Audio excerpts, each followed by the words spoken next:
Today on our show business segment, we dive into a not so much talked about area of the music industry, the sale of music catalogues. Some international mega deals to dispute over credits and royalties, catalog purchase are reshaping how artists and producers monetize their work. Here in Ghana, a recent clash between dancehall star Shatta Wale and producer MOG Beatz has thrust this issue into the spotlight. MOG alleges that Shatta Wale misappropriated production credit. Today, cultural journalist Kenneth Awotwe Darko joins us to unpack this important side of the creative industry. Charlie Chema, it's good to see you. Good to see you too. Wonderful. Now, help us understand what is music catalog and how important is it in the creative sphere?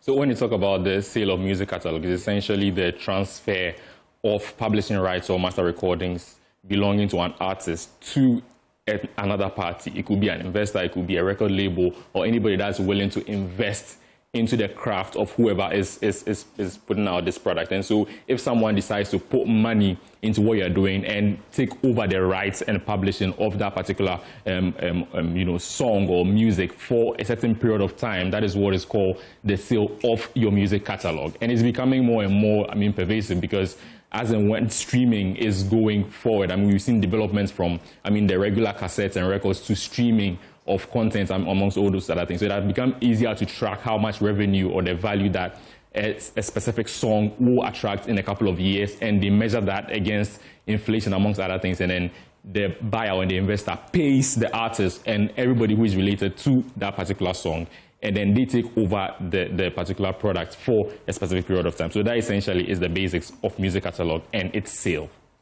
Recently, we saw back and forth with Shatta Wale and MOG banter over what actually happened when Shatta Wale decided to release some of his songs to an international company. Why does this matter? It matters because in doing that, there are some, legal remedies that have to be achieved before some transaction such as this goes through. Because if you look at the fact that a song is put out there, the artist is not the only person who is usually on the song. Usually there are producers, there are songwriters, there are other people who are credited for contributing to the success of that particular product. And so if there is a transaction like buying or selling of a catalog, all of these parties involved in the creation of the song have to be involved or clear their part of the deal before it goes through. What MOG is alleging right now is the fact that Shatta Wale allegedly did not seek their consent and also took his name off of some of the records where he was the producer and replaced those credits with him, Shatta Wale's name. So that is where he had discrepancy, which means that if there are any payments that are going to the contributors of that particular song, he will be left out, and that is where the controversy is at this moment. I see MOG removed the album from the Apple Music and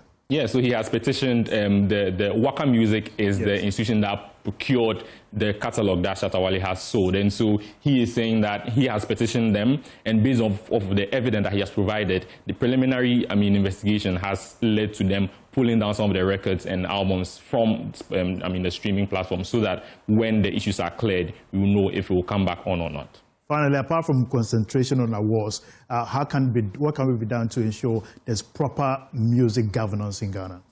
Protection of intellectual property is a major thing. It's a big issue when it comes to Ghana. We have had issues over and over again. For instance, we've seen people copy other people's music without the right, license and also the permission to do that, which have brought other, bedeviled the space. And so it's not just limited to MOG and Shatta Wale, which means that there needs to be very legal frameworks that protects the intellectual property of some of these artists, to ensure that anytime there are such transactions, everybody has an equal share of the pie. Thank you very much, Kenneth, for always bringing the insight from the entertainment showbiz aspect of the conversation when we talk about business here on the marketplace. That's all for today. Thank you for watching. My name is Winston Taki. Don't forget, we'll be bringing you Beyond the Numbers at 5:30 p.m. today. Stay tuned.